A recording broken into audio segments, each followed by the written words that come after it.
आज आपण पार्ट 2 मधील थर्ड चॅप्टर इनडेफिनाइट इंटिग्रेशन सुरू करणार आहोत. ठीक आहे, स्टार्टिंगला आपण इंटिग्रेशनचं मिनिंग काय आहे ते बघूयात. So what is mean by integration. तर बघा, आपण एक ग्राफिकली मिनिंग बघूया, त्यानंतर सेकंड मिनिंग बघूयात. हा एक्स आणि हा वाय एक्सिस असेल. सपोज करा की आपण एक असा एक कर्व घेतलेला आहे. ठीक आहे, इंटिग्रेशन म्हणजे काय, तर हा जो कर्व आहे हा असेल Y equal to F of X. हा कर्व आणि ऍक्सिस याच्यामध्ये जो एरिया आहे हा एरिया फाइंड करायचा कसा. ठीक आहे, how to find this area, म्हणजे हा एरिया आणि हा एक ह्याच्यामध्ये जो बाउंड झाला एरिया, हा एरिया फाइंड करणे म्हणजे ते आहे आपलं इंटिग्रेशन. ठीक आहे, area under the curve. Curve आणि ऍक्सिस मधला एरिया जो बाउंड झालाय तो एरिया फाइंड करायचा, याला म्हणायचं इंटिग्रेशन.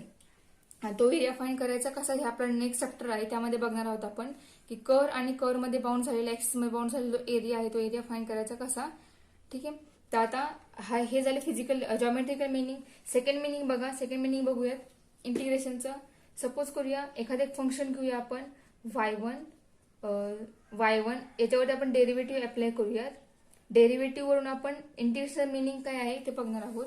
कारण इंटिग्रेशन ही डेरिव्हेटिव्हची इनव्हर्स प्रोसेस आहे. तर ती कशा प्रकारे आहे ते बघा. तर बघा, आपण डेरिव्हेटिव्ह काढूया y1चं. सपोज करूया की याची डेरिव्हेटिव्ह ही y2 येते. ठीक आहे, आपण y1 ची डेरिव्हेटिव्ह फाइंड केली आणि आपण सपोज कन्सिडर करतो की ती डेरिव्हेटिव्ह ही y2 येते. ठीक आहे, आता आपण जो d/dx आहे त्यातला dx जो आहे तो आपण या साईडला पाठवूयात, राईट हँड साईडला.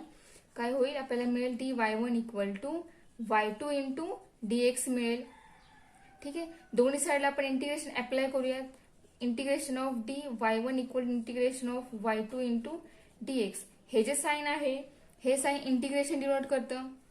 तर इंटिग्रेशनचं मिनिंग काय होतं, तर आपण भरपूर नंबरची ऍडिशन जी आहे ती ऍडिशन फाइंड करतो, म्हणजे समेशनची फाइंड करतो. समेशनलाच म्हणतो आपण इंटिग्रेशन म्हणतो आपण, बरोबर.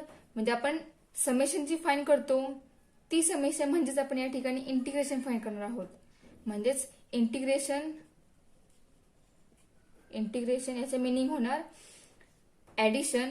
मग या ठिकाणी बघा आता डी म्हणजे खूप स्मॉल नंबर आहेत. अशा स्मॉल सगळ्या नंबरचे ऍडिशन जी आहे ते ऍडिशन होण्याचा आन्सर येणार आहे y1, बरोबर. आणि is equal integration of y2 into dx असा आपल्याला एक आन्सर मिळेल. म्हणजे आपण इंटिग्रेशन फाइंड काय केलं, तर integration of y2 into dx असं फाइंड आउट केलं. तर y2 आणि dx या ठिकाणी या दोघांचं मल्टिप्लिकेशन आहे. म्हणजे इंटिग्रेशनचं मिनिंग काय होणार, तर मल्टिप्लिकेशन प्लस ऍडिशन या दोघांचं जे कॉम्बिनेशन आहे त्याला म्हणायचं इंटिग्रेशन. म्हणजे या ठिकाणी dx आणि या y2 मल्टिप्लिकेशन होणार आणि या साइनचं मिनिंग आहे की nth पर्यंत नंबरचे ऍडिशन. ठीक आहे, ती ऍडिशन प्लस त्यांचं मल्टिप्लिकेशन याचं कॉम्बिनेशन मीन्स इंटिग्रेशन. ठीक आहे, आता या ठिकाणी झालंय काय बघा, तर आपण y1 ची डेरिव्हेटिव्ह फाइंड आउट केली, ती मिळाली होती y2 आणि आपण तेच पुढे सॉल्व्ह केलं. सॉल्व्ह करून जेव्हा इंटिग्रेशन अप्लाय केलं तर आपल्याला आन्सर काय मिळालं, तर y2चं आपल्याला इंटिग्रेशन मिळालं y1. म्हणजेच काय मिळालं आपल्याला, ही जी मिळाली आहे ही रिव्हर्स प्रोसेस मिळाली. y1 ची डेरिव्हेटिव्ह आपल्याला y2 मिळाली होती, तर या y2चं आपल्याला इंटिग्रेशन मिळालं y1. म्हणजे ही झाली रिव्हर्स प्रोसेस. म्हणजेच इंटिग्रेशन काय आहे, integration is inverse process of differentiation.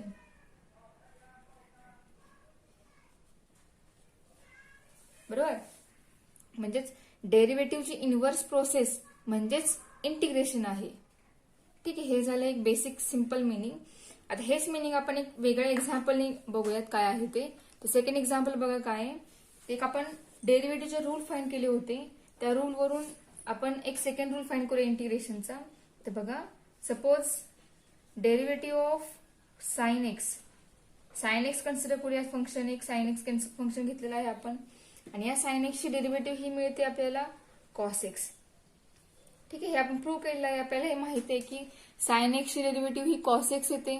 तर आपण आता जो d/dx आहे तो आपण सेपरेट करूया. म्हणजे d sine X is equal to cos X into dx मिळेल. इंटिग्रेटिंग ऑन बोथ साइड आपल्याला काय मिळेल, integration of d sine X is integration of cos X into dx असं मिळेल. So integration of d sine X मिळेल आपल्याला sine X is equal integration of cos X मिळेल, integration of cos X into T X. ठीक आहे, म्हणजे आपल्याला काय मिळालं, तर आपण डेरिव्हेटिव्ह फाइंड केली होती साइन एक्सची, ती मिळाली होती कॉस एक्स. आपल्याला मिळाला आन्सर काय, तर या कॉस एक्सचं इंटिग्रेशन हे आपल्याला साइन एक्स मिळालं, म्हणजे हे झाली इनव्हर्स प्रोसेस झाली. ठीक आहे, ही म्हणजे आपल्याला साइन एक्स ट्रिग्नोमेट्रिक फंक्शनचं डेरिव्हेटिव्ह मिळाली होती कॉस एक्स, आणि त्याच कॉस एक्स आपल्याला इंटिग्रेशन मिळालं साइन एक्स.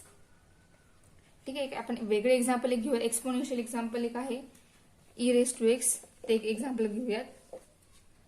तर बघा, इंटिग्रेशन ऑफ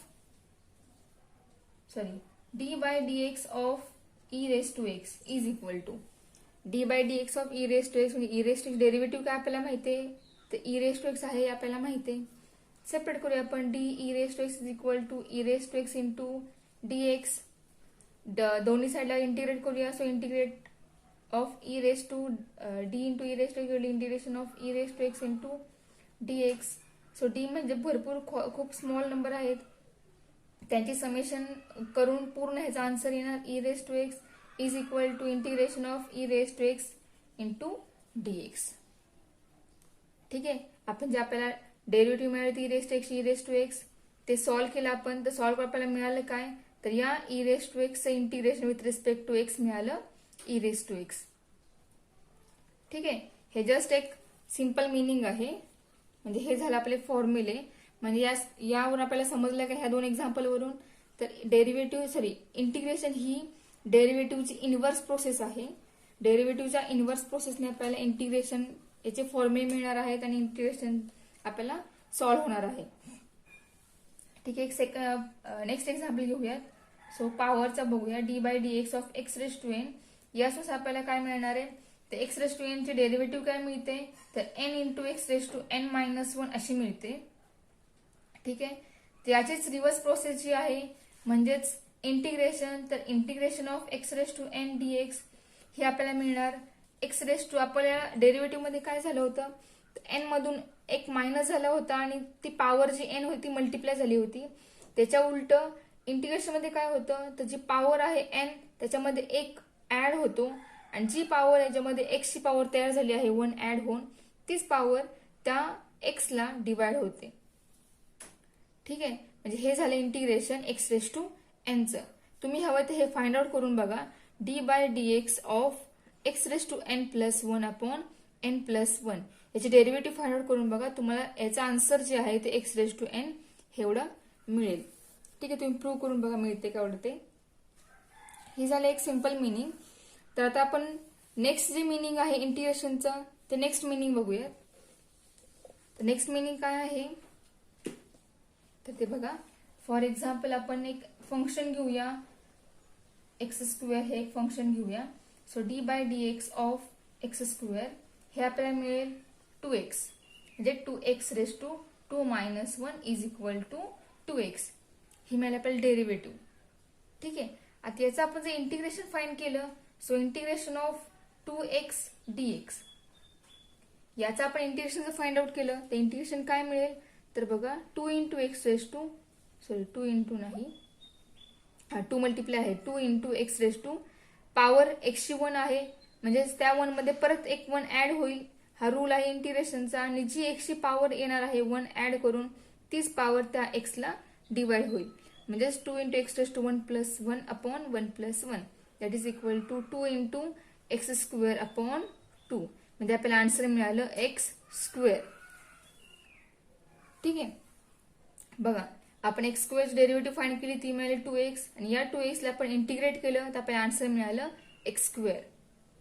ठीक आहे, म्हणजे रिव्हर्स आपल्याला परत जे फंक्शन होतं ओरिजिनल ते फंक्शन मिळालं इंटिग्रेशन फाइंड जे अप्लाय केल्यामुळे. हे झालं एक. सेकंड घेऊया आता, D by D x of x square plus आपण 5 घेऊयात, एक कॉन्स्टंट घेऊ त्यामध्ये. त्याच्यावर जर डेरिव्हेटिव्ह अप्लाय केली आपण तर डेरिव्हेटिव्ह काय मिळेल, तर एक्स स्क्वेअरचे डेरिव्हेटिव्ह मिळणार 2x प्लस 5 कॉन्स्टंट याचे डेरिव्हेटिव्ह मिळेल 0. ठीक आहे, म्हणजे हे झालं आन्सर 2x मिळालं आन्सर हे. ठीक आहे, आता हेच आपण जर इनव्हर्स याच्यावर जर इंटिग्रेशन अप्लाय केलं आपण या 2x वर, तर इंटिग्रेशन ऑफ 2x dx हे पण आपल्याला काय मिळेल, तर एक्स स्क्वेअरच मिळणार आहे, बरोबर. पण आपण या ठिकाणी जर सॉल्व्ह केलं, D by D x of x square plus 5 equal to X plus 0 आहे. तर हा आपण डी बाय डी एक्स आहे तो डी एक्स आपण या साईडला मल्टिप्लाय केला 2x आणि d upon d of x square plus 5 equal to 2x into D x अशा आपल्याला टर्म मिळाली. दोन्ही साईडला आपण इंटिग्रेट अप्लाय केलं इंटिग्रेशन. ते इंटिग्रेशन अप्लाय केल्यानंतर आपल्याला याचं इंटिग्रेशन मिळणार आहे एक्स स्क्वेअर प्लस 5, बरोबर. हा जो कॉन्स्टंट आहे तो कॉन्स्टंट त्या ठिकाणी प्रेझेंट आहे आपल्याला असं मिळेल या टाईपमध्ये, बरोबर. आता आपण हेच थर्ड एक्झाम्पल घेऊयात. तर d by D x of आपण जर पुढचं एक्झाम्पल घेतलं एक्स स्क्वेअर प्लस 10, तर आपल्याला याचं इंटिग्रेशन डेरिव्हेटिव्ह काय मिळेल 2x प्लस 0 मिळणार आहे, बरोबर. आता जर आपण या ठिकाणी पण सॉल्व्ह केलं, जे मगाशी बोलले मी त्याप्रमाणे D by D x of this आहे, तर डी एक्स जो आहे तो मी या साईडला घेतला, डी याच्यावर अप्लाय केला, डी एक्स इकडे घेतला, दोन्ही साईडला इंटिग्रेट केलं तर आपल्याला इंटिग्रेशन ऑफ 2x dx काय मिळेल तर एक्स स्क्वेअर प्लस 10 मिळेल. म्हणजे रिव्हर्स परत जे आपल्याला ओरिजिनल फंक्शन होते आपल्याला ओरिजिनल फंक्शन मिळणार आहे. ठीक आहे. तर आपल्याला याच्यावरून काय समजतंय तर आपण या प्रत्येक फंक्शनची डेरिव्हेटिव्ह फाइंड जर केली, जर जे पहिलं फंक्शन जे ओरिजिनल पहिली टर्म जी आहे ती एक्स स्क्वेअर टर्म ती प्रत्येक ठिकाणी सेम आहे, फक्त त्याचा पुढचा कॉन्स्टंट जर वेगळा असेल आणि त्याच्यात आपण डेरिव्हेटिव्ह फाइंड आउट केलं तर डेरिव्हेटिव्ह काय मिळते 2x हीच डेरिव्हेटिव्ह मिळते, प्रत्येक ठिकाणी सेमच डेरिव्हेटिव्ह मिळते. ठीक आहे. जो कॉन्स्टंट आहे तो कॉन्स्टंट काय होतोय प्लस 0 होतोय. आता हेच जर आपण इंटिग्रेशन मध्ये बघितलं तर या इंटिग्रेशन मध्ये जे आपल्याला टर्म मिळाले आहे त्या इंटिग्रेशनची लेफ्ट हँड साइड आहे, लेफ्ट हँड साइड प्रत्येक ठिकाणी सेम आहे का सेम तर आहे. तर राईट हँड साइडचा जर विचार केला आपण तर राईट हँड साइड मध्ये काय झालेलं आहे तर पहिलं जर टर्म आहे एक्स स्क्वेअरचं इंटिग्रेशन आपण फाइंड आउट केलं 2x इंटिग्रेशन ते आपल्याला एक्स स्क्वेअर मिळालं होतं. एक्स स्क्वेअर मिळाल्यानंतर या ठिकाणी जो पुढचा कॉन्स्टंट आहे तो कॉन्स्टंट या ठिकाणी प्रेझेंट असतोच. मग तो कॉन्स्टंट काहीही असेल त्याला आपण सी या नोटेशन इंडिकेट करतो. तर तो कॉन्स्टंट हा एखादा नंबर असेल, तो नंबर मग प्लस पॉझिटिव्ह असेल, निगेटिव्ह असेल, कसंही असेल नंबर, तो रॅशनल असेल, इरॅशनल असेल, 0 असेल, कसाही असेल, पण तो त्या ठिकाणी कॉन्स्टंट जो आहे तो कॉन्स्टंट त्या ठिकाणी इंडिकेट म्हणजे प्रेझेंट असतो आणि त्याला आपण सी या नोटेशन इंडिकेट करतो. ठीक आहे. मग या ठिकाणी एक्स स्क्वेअरचा जो कॉन्स्टंट होता या एक्स स्क्वेअर बरोबर 0 हा कॉन्स्टंट होता, मग तो या ठिकाणी सी आपण सी ने इंडिकेट केला. नेक्स्ट एक्झाम्पल बघितलं आपण, त्या नेक्स्ट एक्झाम्पलमध्ये तोच कॉन्स्टंट जो आहे तो 5 होता. थर्ड एक्झाम्पलमध्ये तो जो कॉन्स्टंट सी आहे तो 10 होता. म्हणजे असे जे नंबर आहेत कॉन्स्टंट जे आहेत प्रत्येक ठिकाणी प्रेझेंट असणार आहेत. मग ते कॉन्स्टंट जे काहीही असतील ते जे कॉन्स्टंट आपण ते या ठिकाणी इंटिग्रेशन मध्ये सी या नोटेशननी इंडिकेट करणार आहोत. ते एखादं वेगळं एक्झाम्पल बघा, आपण एक सेकंड एक्झाम्पल घेऊयात. Integration of x raise to आपण 6 घेऊयात with respect to x is equal integration काय आहे आपल्याला फॉर्म्युला माहिती आहे x raise to 6 plus 1 upon 6 plus 1. ठीक आहे. प्लस आता या ठिकाणी कॉन्स्टंट काहीतरी असणार आहे, मग तो जो कॉन्स्टंट आहे तो आपण सी या नोटेशन इंडिकेट करणार आहोत. तो सी हा त्या सीला म्हणायचं इंटिग्रेटिंग कॉन्स्टंट आणि तो सी इंटिग्रेशन मधल्या प्रत्येक एक्झाम्पल मध्ये त्या एक्झाम्पलच्या सोल्युशन मध्ये हा प्रेझेंट असतोच. ठीक आहे. म्हणजे आपल्या याचा आन्सर आलं x raise to 7 upon 7 plus c. ठीक आहे. आता एका ट्रिग्नोमेट्रिक टाइपचं एक्झाम्पल बघूयात.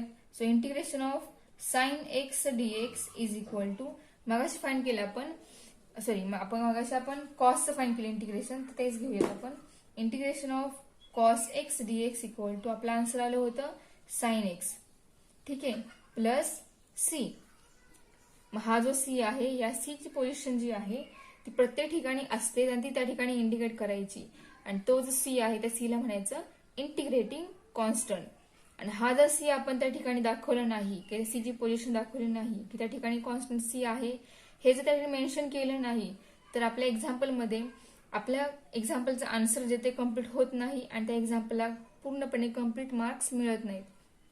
त्यामुळे जो इंटिग्रेटिंग कॉन्स्टंट जो आहे तो प्रत्येक एक्झाम्पलमध्ये आपल्या येणाऱ्या सोल्युशनमध्ये त्या ठिकाणी मेन्शन करायचा. ठीक आहे.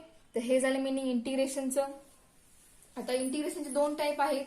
2 टाईप मधला पहिला टाईप आहे इनडेफिनाइट इंटिग्रेशन, दुसरा टाईप आहे डेफिनाइट इंटिग्रेशन. बघा इंटिग्रेशन दोन टाईप आहेत. पहिला आपण या ठिकाणी इंडिकेट केलेला आहे. पहिला आहे इनडेफिनाइट इंटिग्रेशन, दुसरं आहे डेफिनाइट इंटिग्रेशन.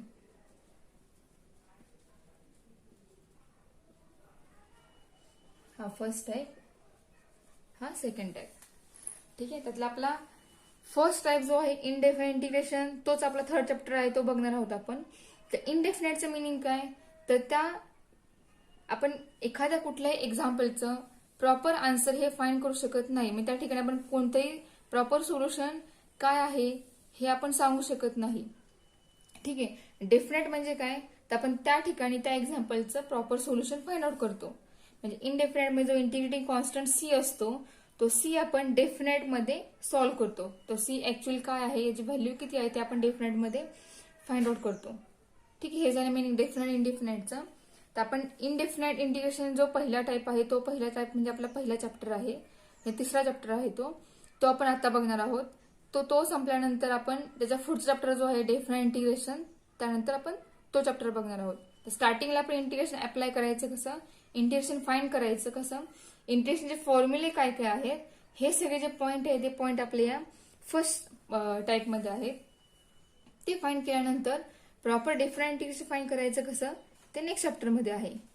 ठीक आहे, आता आपण सुरुवातीला जो आपला फर्स्ट थर्ड चॅप्टर आहे इनडेफिनाइट इंटिग्रेशन तो बघूयात. त्यामध्ये आपण फॉर्म्युले जे आहेत इंटिग्रेशनचे ते फॉर्म्युले बघणार आहोत. ते फॉर्म्युले तर बघूयात आपण फॉर्म्युले काय आहेत ते. तर फर्स्ट आपण फॉर्म्युला मगाशी बघितला. फॉर्म्युला आहे integration of x raise to n dx is equal to integration of x raise to with respect to x is equal, integration काय येणार ह्याचं, तर x raise to n plus 1 upon n plus 1 plus c. हे आहे पॉवरचं formula आणि हे आहे पॉवरचं integration. या ठिकाणी जर n ची पॉवर काहीही असेल, कोणताही नंबर असेल, तर त्या एक्झाम्पलचं सोल्युशन आपण या फॉर्म्युल्यानुसार फाइंड आउट करणार. म्हणजे आपला हा फर्स्ट फॉर्म्युला झाला इंटिग्रेशनचा. Second formula integration of a raise to x dx is equal to, आता आपण डेरिव्हेटिव्ह फाइंड केली होती a रेज टू dx ची. डेरिव्हेटिव्ह काय आली होती, तर a raise to x into log a. तर ह्या ठिकाणी डेरिव्हेटिव्ह याचे इंटिग्रेशन काय येणार आहे याचं, तर a raise to x upon log a plus c. हे झालं ह्या a रेज टू x चं इंटिग्रेशन. तुम्ही हवं त्याचं रिव्हर्स प्रोसेस म्हणजे याचं तुम्ही याचे डेरिव्हेटिव्ह फाइंड आउट करून बघा, तुम्हाला पुन्हा जे याचा आन्सर आहे ते मिळेल. याच्यावर डेरिव्हेटिव्ह अप्लाय करून बघा. ठीक आहे, so third formula integration of e raise to x dx is equal to, हे आपण प्रूव्ह केला होता, e raise to x plus c. ठीक आहे, fourth formula integration of sine x dx, हा सुद्धा फाइंड केला होता आपण. याचं इंटिग्रेशन आलं होतं cos x प्लस c. आपण cos x फाइंड केलं, इंटिग्रेशन आलं होतं cos x sine x plus c. पण साइन x इंटिग्रेशन येणार आहे minus cos x plus c. ते का, ते तुम्ही डेरिव्हेटिव्हचे फॉर्म्युले बघा, त्यानुसार तुम्हाला समजेल की याचा इंटिग्रेशन हे minus cos x plus c असं का आहे. ते सगळे फॉर्म्युले जे आहेत ते उलटे आहेत. नेक्स्ट फॉर्म्युला बघा, integration of cos x dx is equal to sine x plus c. हा फिफ्थ फॉर्म्युला आहे. नेक्स्ट फॉर्म्युला बघा, sixth formula integration of sec square x dx is equal to tan x plus c. tan x ची derivative ही sec square x असते, त्यामुळे sec square x integration आलं tan x plus त्या ठिकाणी integrating constant जो आहे तो आलेला आहे. नेक्स्ट आहे seventh formula integration of sec x into tan x dx. याचे इंटिग्रेशन येणार sec x प्लस c. ठीक आहे, त्यानंतर next formula integration of cosec x into cot x into dx. याचे integration minus cosec x plus c.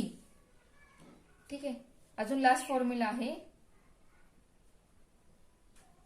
Integration of cosec square x dx is equal to minus cot x plus c. हा एक formula आहे. अजून formula आहेत इंटिग्रेशनचे. Next formula आहे 10th formula आहे, तो आहे इंटिग्रेशन ऑफ 1/x dx हे आहे log x प्लस सी. ठीक आहे. log x ची डेरिव्हेटिव्ह ही 1/x येते. त्याचप्रमाणे रिव्हर्स प्रोसेस 1/x चे इंटिग्रेशन हे log x प्लस सी हे येणार आहे.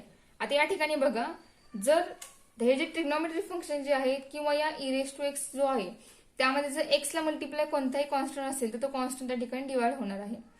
For example sine x dx आहे इक्वल टू याचे integration minus cos x plus c हे एवढे येते. पण जर याचं जर साइन एक्सच्या जागेवरती एखादं एक्झाम्पल घेऊन बघूयात, कोणते घेऊयात, तर इंटिग्रेशन ऑफ कॉस एक्स आहे, जर कॉस एक्स जागेवर जर ax प्लस बी असं एक रिलेशन म्हणजे एक टर्म असेल, याचं आपण इंटिग्रेशन फाइंड करायचं with respect to dx. Integration काय येणार, तर कॉस एक्स इंटिग्रेशन येणार साइन एक्स. मग साइन एक्स जागेवरती हा ax प्लस बी तो आहे असं येणार. ठीक आहे. आणि या ax प्लस बी यामध्ये जी एक्स ला मल्टिप्लाय टर्म आहे, जो एक्सचा कोएफिशियंट आहे तो कोएफिशियंट या पूर्ण टर्मला डिवाइड होणार. हा फक्त फरक इंटिग्रेशन डेरिव्हेटिव्ह मध्ये थोडासा वेगळा आहे. डेरिव्हेटिव्ह मध्ये त्यामध्ये एक्स ला मल्टिप्लाय टर्म जी असते ती मल्टिप्लाय होते, पण इंटिग्रेशन मध्ये एक्सचा कोएफिशियंट जो आहे तो कोएफिशियंट त्या इंटिग्रेशनच्या आन्सरला डिवाइड होणार.